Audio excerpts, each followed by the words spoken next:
Hello friends, मैं Vishal Singh BCom e learning में आपका स्वागत है।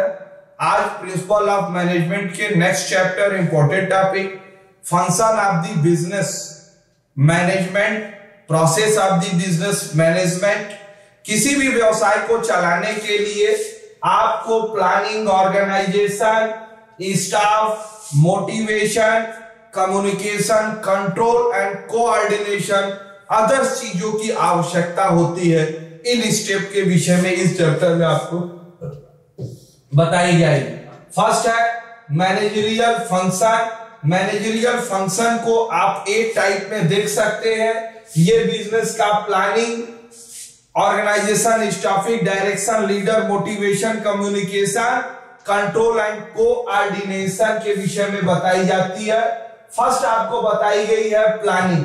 प्लानिंग किसी भी कार्य को करने के लिए जो आपके बिजनेस के द्वारा टारगेट अचीव की, गोल की सेटिंग, स्ट्रेटेजिक उस टारगेट को प्राप्त करने के लिए, उस टारगेट को पॉलिसी मेकिंग बनाने के लिए जो सेटल प्रोग्राम हम बनाते हैं उसे हम कहते हैं प्लानिंग। बिना प्लान का किसी भी बिजनेस को, आप देखिए ये फिगर से टोटल स्पष्ट है, हर व्यक्ति और प्लान पर एक एक सिस्टम को सेट करना और वो सभी लोग जो भी कार्य करें वह टोटल बिजनेस के लिए सपोर्टिंग वे में होना चाहिए। वो प्लानिंग के अंतर्गत आप वर्क कर सकते हैं। नेक्स्ट आपको आता है ऑर्गेनाइजेशन। किसी भी बिजनेस को करने के लिए एक work of system, group of the person, व्यक्तियों का समूह संगठित होके हर व्यक्ति व्यवसाय के लिए करे और वो संगठन हो तो उसे ग्रुप ऑफ द वर्क कहते हैं। अकेला कोई भी व्यक्ति किसी भी कार्य को कर नहीं सकता है। इसमें manager work, total member complete the work by organisation, labour capital, in the labour capital, machine, raw material, quantity, production, quality control section of the department. This is the important interest structure organisation of the business. इसके अंतर्गत हम work करते हैं। अब इस work के अंतर्गत आप देख सकते हैं, फर्स्ट आप क्या बनाते हैं, एक ग्रुप ऑफ द वर्क के लिए आपको डिपार्टमेंट बनाना पड़ेगा। अगर लार्ज स्केल में डिपार्टमेंट है तो एचआर और पेरोल का अलग डिपार्टमेंट, कंपनी के लिए सेटिंग के लिए सेल के लिए sales and marketing department, operation and production department, account and taxation department, admin department, IT department और कस्टमर सर्विस डिपार्टमेंट। ये अलग अलग विभाग बनाए जाते हैं। डिपार्टमेंट में head of department and dean of department रखी जाती है। उसमें कुछ मेंबर्स की अपॉइंटमेंट की जाती है। सभी डिपार्टमेंट की अपनी एक राइट एंड लायबिलिटी दी जाती है जिस पर वह अपना टोटल वर्क करते हैं। वो जिसके आधार पर group of the direction control in the business, जैसे हॉस्पिटल हो, टेक्निकल वर्क हो, क्लास। ग्रुप एक्टिविटी प्रत्येक डिपार्टमेंट में अकेला डिपार्टमेंट नहीं होता, एक व्यक्तियों का एक समूह होता है।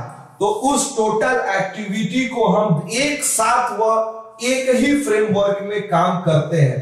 डिटर्मिनेशन ऑफ अथॉरिटी रिस्पॉन्सिबिलिटी, आपको टोटल वर्क जो भी पर्सन वहां करते हैं वहां सभी व्यक्तियों की जो कार्य करते हैं उनकी एक व्यक्ति के ऊपर रिस्पॉन्सिबिलिटी। जैसे डिपार्टमेंट है, head of department, dean and department, college है तो liability responsibility of the principal, factory है तो chief CEO, chief executive officer and managing director is the liability. सभी लोगों के ऊपर जिम्मेदारी नहीं, एक व्यक्ति के ऊपर टोटल जिम्मेदारी बनती है कि वह वर्क करता है कि नहीं करता है। डिपार्टमेंट, सब डिपार्टमेंट रिस्पॉन्सिबल दिया। Staffing main object of the, अब आप सभी स्टाफ का अपॉइंटमेंट करेंगे, क्वालिफिकेशन देखेंगे और उनके क्वालिफिकेशन के आधार पर उनको कार्य दिया जाएगा। जरूरत पड़ने पर आप उनको इन ट्रेनिंग और वैल्यूएशन ऑफ द स्टाफ की जाएगी, जिससे हम टोटल अच्छे से अच्छे वर्कर्स, अच्छा एम्प्लॉय होगा, अच्छे जगह पे उसकी सिलेक्शन होगी, परफॉर्मेंस भी आपके बिजनेस के लिए ऑल द बेस्ट होगा। डायरेक्शन, बिना डायरेक्शन का आप कोई भी कार्य नहीं कर सकते। जैसे एक व्यक्ति खड़ा है, अब इसमें जाने के कई रास्ते आपको यहां से दिखाई दे रहे हैं, अब आप देख सकते हैं। अब ये किस वे पे चले कि हम अब कम समय में अच्छे से अच्छा कार्य करते हुए वर्क को कंप्लीट कर दे, तो वो क्या हुआ, डायरेक्शन आपको देनी पड़ेगी। Work direction main the guidance supervision. Motivation, motivation किसी भी कार्य को करने के लिए लॉन्ग टर्म पर एम्प्लॉय मैनेजमेंट उस बिजनेस पर इंटरेस्ट बनाए रखना, इतना इंटरेस्ट बनाए रखना कि वह अगले कार्य का इंतजार करे कि मुझे मिले, सौभाग्य मेरा हो और जल्दी से जल्दी हम उस कार्य को पूरा कर सके। इसके अंतर्गत वो वर्क करती है। कम्युनिकेशन, संचार व्यवस्था आपको करनी पड़ेगी, एक दूसरे से कम्युनिकेशन स्किल डेवलपमेंट होनी चाहिए।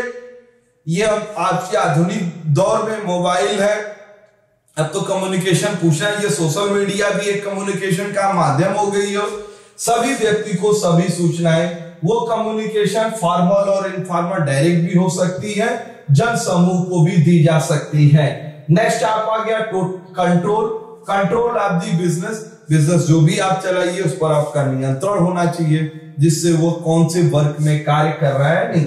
कोऑर्डिनेशन, सभी स्टाफ के विषय में आपस में समन्वय बनाना कि वो बिजनेस के सपोर्ट में कार्य कर दे। अदर फंक्शन, इनोवेशन, हमेशा न्यू बिजनेस की तरफ काम करना और बिजनेस पर जो नई चेंजिंग हो रही है, नई चीजें आ रही है, new machine, new plant, new products के विषय में वर्क करना और अपने बिजनेस को, प्रॉफिट को बनाए रखने पर कार्य की जाती है। नेक्स्ट है रिप्रेजेंटेशन, हमेशा अपने कंपनी को नए रूप में प्रस्तुत करना। एम्प्लॉय मैनेजमेंट, आपस में एम्प्लॉइयों में तालमेल हो, क्रिएटिविटी, कार्य करने की क्षमता में विकसित हो, डिसीजन मेकिंग हो, एंटरप्रेन्योर लेवल पर हमें आपको बिजनेस को डेवलप करना हो। आज आपने पूरा video function of the management of the process of the management को देखा, इसके लिए मैं आपको धन्यवाद करता हूं। आप अपने इस चैनल को लाइक, सब्सक्राइब एंड शेयर करिए कि ज्यादा से ज्यादा लोग इसके विषय में जानकारी प्राप्त कर सके। धन्यवाद।